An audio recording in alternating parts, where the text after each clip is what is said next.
kita kembali bertemu di Habatus, hidupku bagi Kristus. Kita akan belajar kembali firman Tuhan, tetapi kita akan mulaikan melalui doa. Mari kita berdoa. Bapa yang baik, kami mengucap syukur pada hari ini kembali kami akan belajar firman Tuhan. Tuhan menopang, Tuhan menolong, sehingga kami semua bisa mengerti dan melakukannya dalam kehidupan sehari-hari. Dalam nama Tuhan Yesus Kristus kami berdoa dan bersyukur. Amin.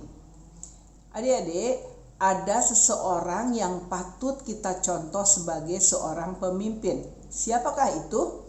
Kita akan membacanya di 2 Tawarikh 19 ayat 4-11. Yosafat mengangkat hakim-hakim. Yosafat diam di Yerusalem. Ia mengadakan kunjungan pula ke daerah-daerah dari Betseba sampai ke pegunungan Efraim, sambil menyuruh rakyat berbalik kepada Tuhan Allah nenek moyang mereka. Ia mengangkat juga hakim-hakim di seluruh negeri, yakni di semua kota yang berkubu di Yehuda, di tiap-tiap kota. Berpesanlah ia kepada hakim-hakim itu, pertimbangkanlah apa yang kamu buat, karena bukanlah untuk manusia kamu memutuskan hukum, melainkan untuk Tuhan yang ada beserta kamu. Bila kamu memutuskan hukum, sebab itu kiranya kamu diliputi oleh rasa takut kepada Tuhan. Bertindaklah dengan seksama, karena berlaku curang, memihak ataupun menerima suap tidak ada pada Tuhan Allah kita.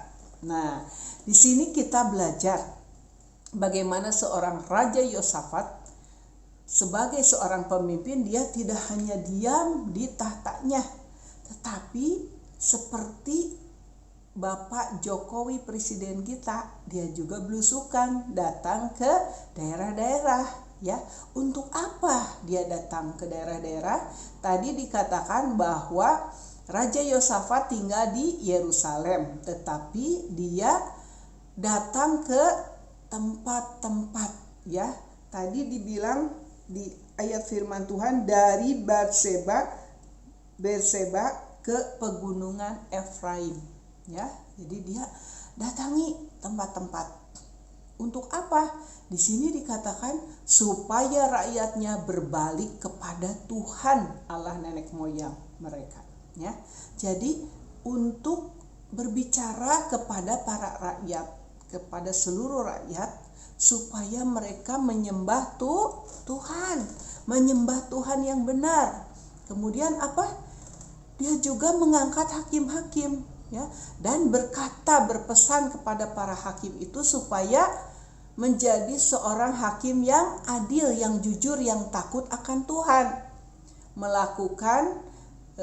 mengambil keputusan tidak berdasarkan keinginan sendiri, tetapi harus seadil-adilnya, sebenar-benarnya memutuskan hukum, ya, tidak berpihak kepada yang salah, tetapi harus jujur, harus benar, harus setia, takut akan Tuhan, ya. Nah, kita sebagai anak-anak Tuhan, jika mungkin kita di sekolah, dimanapun kita berada, di rumah, di sekolah, dalam belajar, dalam bermain, bergaul, ya anak-anak, kita harus melakukan sesuatu dengan takut akan Tuhan. Jadi tidak kehendak kita sendiri, ya, tetapi kita benar-benar melakukan sesuatu. Ingat firman Tuhan. Apa ya? Menurut firman Tuhan, kalau kita udah mulai mau berbohong, kita ingat ada Roh Kudus yang ingatkan kita, kan? Suka, jangan berbohong. Nah, kita ikutin yang mana?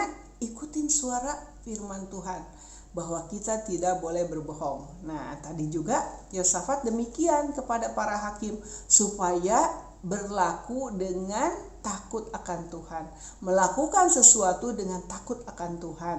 Karena anak-anak Tuhan itu melakukan ketaatan, artinya apa?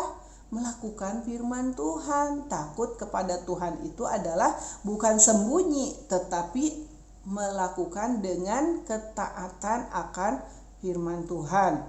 Juga apa? dengan kesetiaan, dengan kesungguhan hati, ya. Dimanapun tidak ada mama, tidak ada yang melihat, jauh dari mama, jauh dari papa, jauh dari gereja. Tetapi anak-anak di sanalah anak-anak ingat melakukan sesuatu selalu dengan takut akan Tuhan, dengan ketaatan kepada firman Tuhan artinya, ya. Jadi kita melakukan sesuatu yang baik bukan karena untuk kita sendiri, firman Tuhan tadi katakan, tetapi semua yang kita lakukan untuk Tuhan. Ya, ingat anak-anaknya. Jadi bukan kita melakukan hal-hal yang baik, memberi atau berkata benar, berkata jujur, tidak bohong, bukan untuk kita sendiri, tapi untuk kemuliaan Tuhan. Karena kita anak-anak Tuhan harus menjadi teladan, menjadi contoh seperti yang dilakukan oleh Raja Yosafat. Mengerti ya anak-anak ya? Jadi dimanapun Tuhan tempatkan kita, kita dituntut, kita diwajibkan untuk hidup takut akan Tuhan. Apa hidup takut akan Tuhan, Bu? Hidup takut akan Tuhan taat kepada perintah Tuhan, kepada firman Tuhan. Jadi kalau kita mau berbuat salah, kita ingat, kata firman Tuhan gak boleh. Nah, kita langsung ikuti apa yang kita sudah tahu dari firman Tuhan. Begitu ya adik-adik ya. Tetap semangat melakukan firman Tuhan dimanapun kita berada.